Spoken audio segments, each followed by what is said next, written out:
I'm running the Critical Role module Call of the Netherdeep, a narrative where, after a chance encounter, the party is given the opportunity to complete a story that began centuries ago. It's a Discord server where I've made some good friends that I genuinely love to play with, but scheduling conflicts, I feel like this needs like a, scheduling conflicts!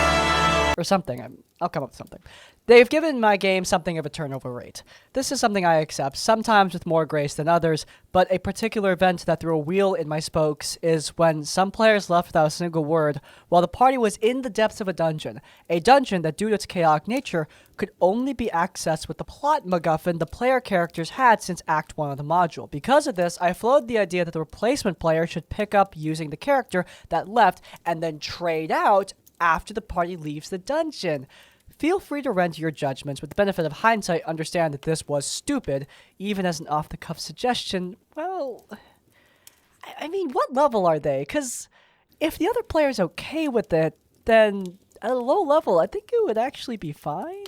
I don't know. Maybe I'm being dumb. What do you guys think? I doubly realized my mistake when a rival adventuring party also appears in this dungeon. I'm glad the players I have are so patient, as I'm sure that the guys from the other stories would have said something along the lines of, DM, if new guy couldn't bring in a new character because they wouldn't have the jewel, how did these other people get in? Completely ruined, I'm shutting down your game. Which is what I would terrified would come up if they made it to that encounter. And honestly, that's a pretty good point. I didn't think of that. But luckily for me, the newest arrival gave me an out to just introduce two characters simultaneously, including the one I had forced to take over a departed player's character for a session by hand-waving it with what else? Magic. Thankfully, this wasn't a disaster, and I now know there's a time to adhere to what makes sense from a story perspective, and when to let people just do what's fun. I know I kind of just flirted with the idea of letting a player take over a character of someone who just left the group, but yeah, I do realize now it probably would be a lot of trouble for not a lot of payoff. God, maybe I'm the horror story here. But anyway, glad it worked out for you.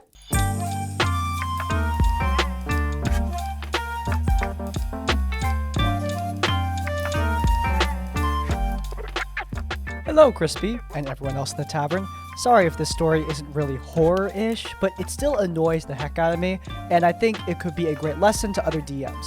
Here's all the characters in this story. Barbarian, Fighter Warforged, aka me, Wizard, another fighter, and DM, the problem. So I'm going to start by saying I'm really new to D&D, and this was my second campaign that I joined in. Mostly because I was desperate for more D&D and wanted to roleplay even more. So I thought I couldn't be disappointed. I found out the hard way that, no, I could. The campaign already had some red flags, the DM not giving us session 0. Come on! Talking about our introductions, and also some players already being kind of misogynistic. But I ignored that. Wait, okay, hold on. What's your definition of kind of misogynistic? Yo, did you see that Crowder clip where he dunked on his wife? Man, that was epic. Oh my god. This guy's aura reading. It's not positive. Crispina, what is his power level? I mean, his misogyny level. Use the scanner. I don't know. Scanning now. My god. It's over 9. Oh. By the way, I think women are disgusting, horrible. Okay, Scanner, can you run that again, please? But I ignored that. Maybe it's just some randos who's that weird. The most important thing is the campaign itself. The session starts, and we are not introduced to the party at all. The DM just says, oh, you've been traveling for a while now, so y'all know each other. I raised my brow at that, but still shrugged it off. Maybe later it's gonna be better.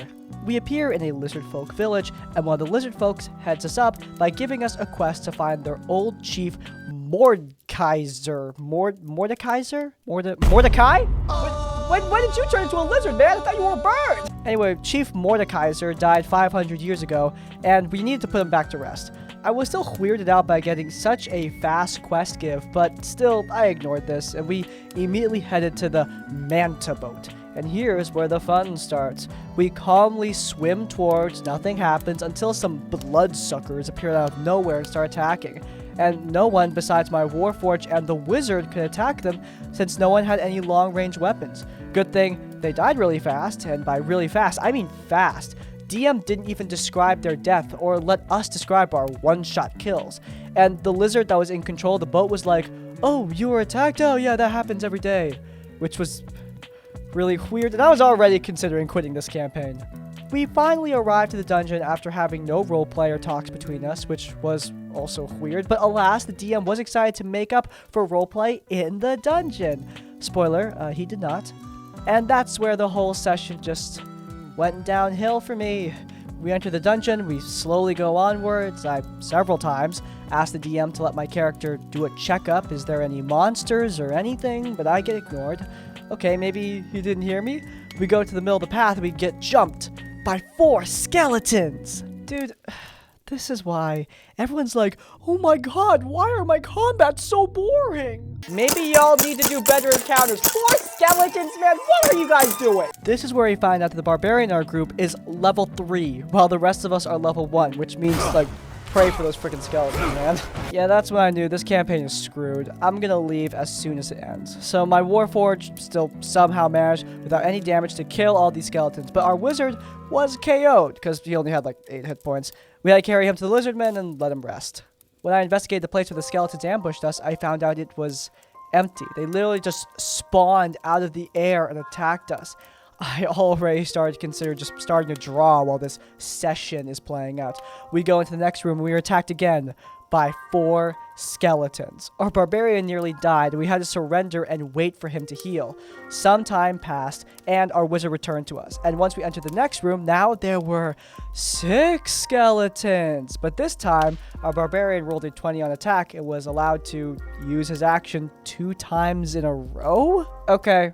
This I can explain, because I'm pretty sure you're a newbie. I think the barbarian had the great weapon master feat. Which means these skeletons are essentially a coughing baby versus a nuclear bomb. Pray for them, okay?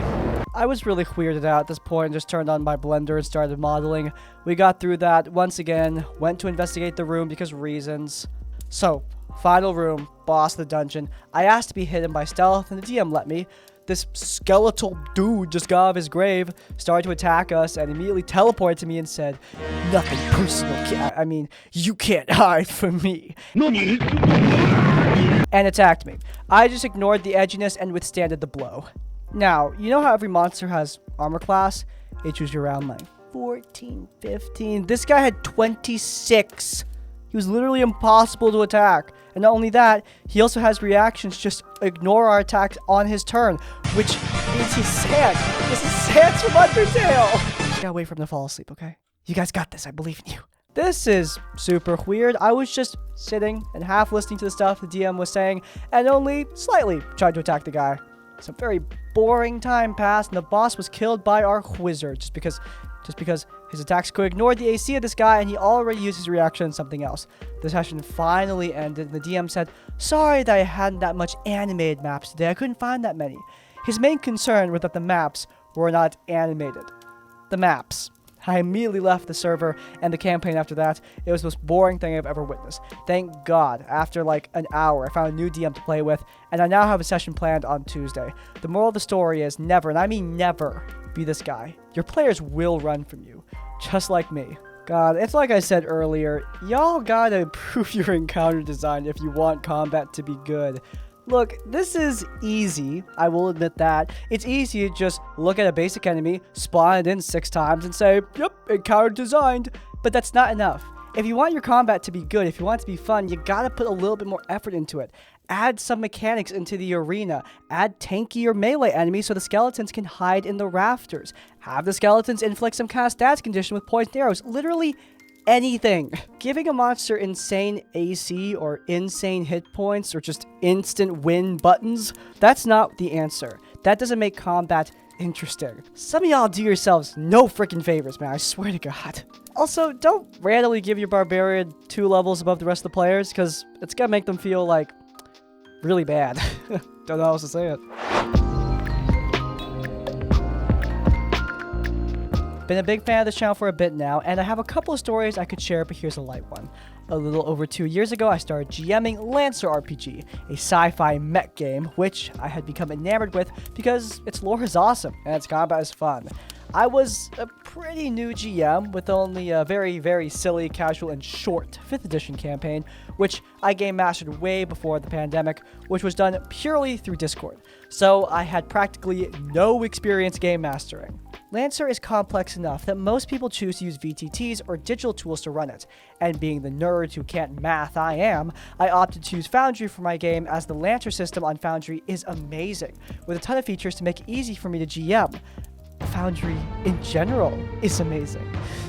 I'm not sponsored, but like, I'm open to it. Email me, Foundry, hit me up, I can totally. So I went about setting up my game, uploading art and messing with the grid. Once I was done, I opted for a small party, only 3 players, which I recruited off the Lancer Discord to my own game Discord. The 3 players I got were really nice. They were talking shop and working out what builds they wanted to use while we waited for session 0, where we go over triggers, limits, test if Foundry work, etc. Come game day, we all get into chat and have some short introductions where I run into technical difficulties trying to get the players into Foundry. The invite link wasn't working and I was a little annoyed, but everyone was in high spirits, so I tried to figure out what was wrong. Suddenly, like 5 minutes into my attempts to get this link to work, one of the players left the call and even left the server. I didn't see they left until later. I was assuming the player had connection issues or something and might be back. After a little while longer, I got the link working and everyone into Foundry and tried to go into personal messages with the player, telling them everything was fixed. It's working, we'd love to have you back. Radio silence. Never got a response from them despite seeing their status as online. The session 0 ended and I never got a response from that person. Not an excuse, apology, anger, sadness. Nothing. I assumed they didn't like how long I was taking to get Foundry working, but I was upfront, I was inexperienced, and new to this. Bro didn't even have 5 minutes. I have waited for far too long. This game has taken too much of my time. I could be trading stocks or eating ass. Instead, I sit here, idly waiting for this game for 5 whole minutes. This is unacceptable. I don't have time. I have waited for too long! Yo, dude, can you stop peeking in the mic? Dude? This is why we had a session 0, and why all my session 0s include making sure all my players can get into the Foundry world. I wanted to know if there were technical issues before a game had to be played. Maybe they blocked me? I don't know, but I wanted to have a great campaign with the other 2 players, both of whom became good friends and inspirations to continue GMing to this day. Yeah, technical difficulties suck, and I'm glad the other 2 people didn't leave, because early on, I find that there can sometimes be a landslide effect when one person leaves the group, because a lot of people, myself included sometimes, don't want to deal with the awkwardness. But here, these people stuck around and ended up getting a worthwhile campaign out of it. Look, there are plenty of reasons to abandon a game. We talk about them literally all the time here, but 5 minutes technical difficulties, that is not a good reason. Just pull up your phone and play a mobile game. Listen to some music. 5 minutes, it's not gonna kill you.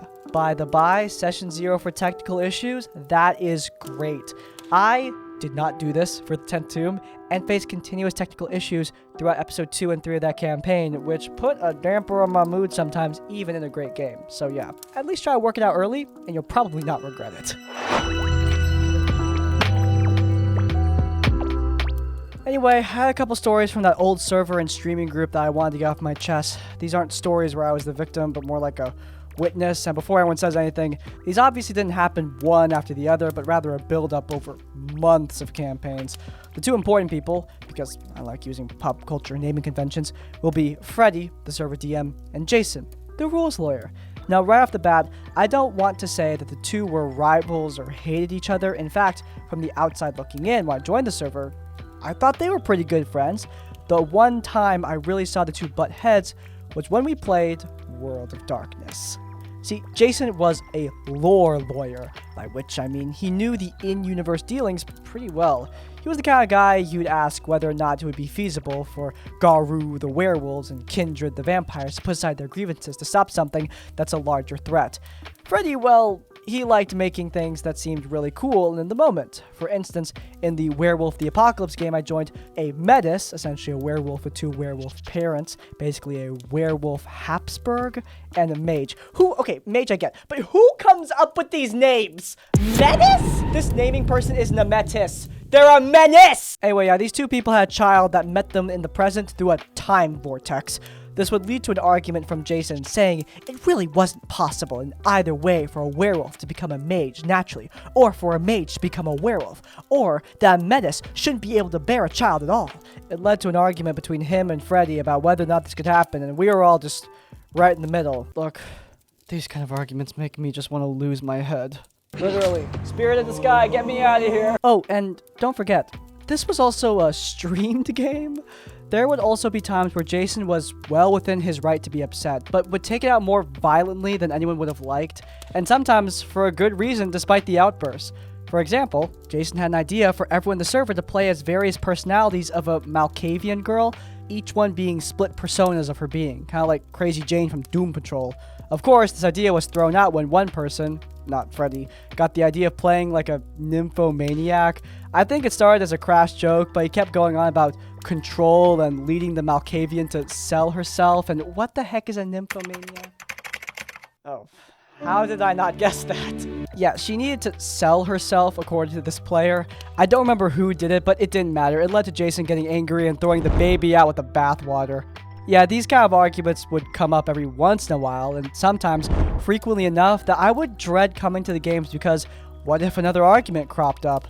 I would wish I had the know-how to fix these arguments when they arose, but I would always clam up in the heat of the moment, which of course led to the shattering. You know how in Elden Ring, when the ring gets shattered and all the demigods fight for the great runes to become lords? No, I don't know that, because I have a skill issue. Elden Ring lore aside, take that, shrink it down to a Discord server, and replace the demigods with a bunch of tabletop role-playing game nerds and make it a lot less epic. Yeah, the breaking point of the server and Freddy and Jason's relationship came from a Wraith the Oblivion game. The point of Wraith was to start out as ghosts and do ghost things. Freddy got the idea that we would all be ghosts of people that had just died from a plague.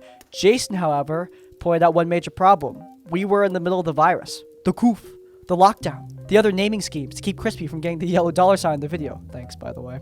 Jason thought if we were streaming a game where we were victims of a plague, it wouldn't really sit well with the small audience we had at the time. Freddy agreed and said he would work on something different for the campaign. Then, the next day, Freddy pretty much said, "Screw it! We're doing the plague!"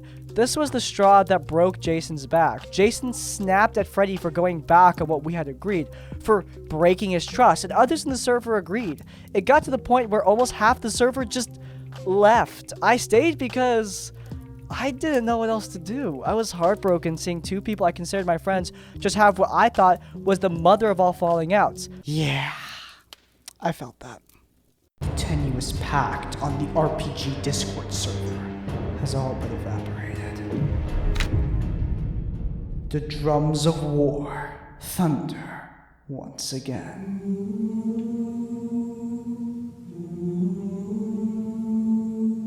Can we play Vampire the Masquerade, or like, do you guys still want to? It screwed me up mentally, and I had trouble thinking about anything else for a few weeks. I don't think of Jason as the ringleader, but more like the vocal majority, and looking back, I know that he was right. It was a pretty big overstep for Freddy to take, and I definitely agree it broke a lot of the group's trust. The fallout would die out eventually, but things weren't the same. Freddy would make a new server and invite some people, including his at-the-time girlfriend, and we would play some games again, but I think there was always a lingering feeling of dread that it would all happen again. A few months passed by, and I would soon drop out of the server for work-related reasons, but sadly, the story is not over. See, I still kept in touch with Jason, and that just kind of quieted down a bit, but I was still keeping contact with Freddy even outside the game. At the time, I was doing some video editing gigs and even offered to make some in-stream intro videos for Freddy's stream at the time. Some I was even quite proud of. Then one day, out of the blue, Freddy sent me a VOD of one of his recent Vampire the Masquerade streams that he did with 4 new people.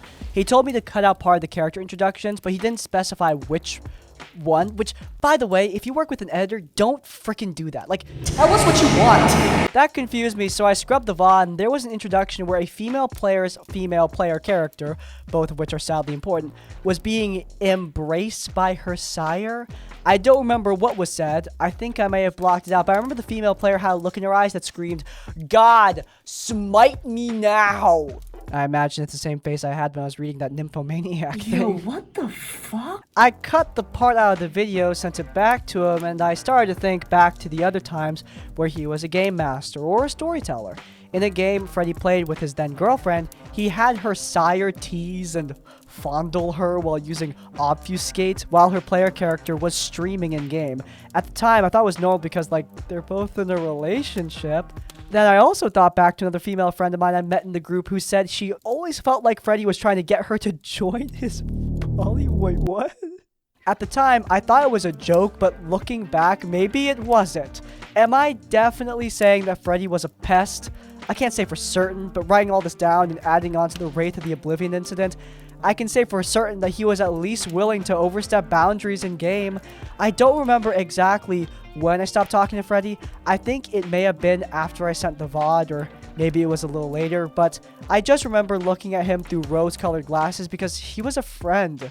So yeah, there's no comeuppance or any getting back at a crap DM or a crap player. Just an empty feeling of almost 2 years of my life with this group. That wasn't to say I didn't have fun most of the time, or that I didn't make actual friends. It's more like, after everything, I started back at square one. Of course, I'm not here to say I'm down and out. I still play tabletop role-playing games, and I actually game with a bunch of grognards, at least 10 years my senior, that are a lot of fun. I also keep in touch with some of the older players from that old server, and while we don't play tabletop role-playing games together as much as we used to, we still hang out, shoot the crap on Discord voice chat, and keep in touch. I don't know if there's anything to take away from all this, but I feel like I got it out of my system. Thanks for reading this, Crispy.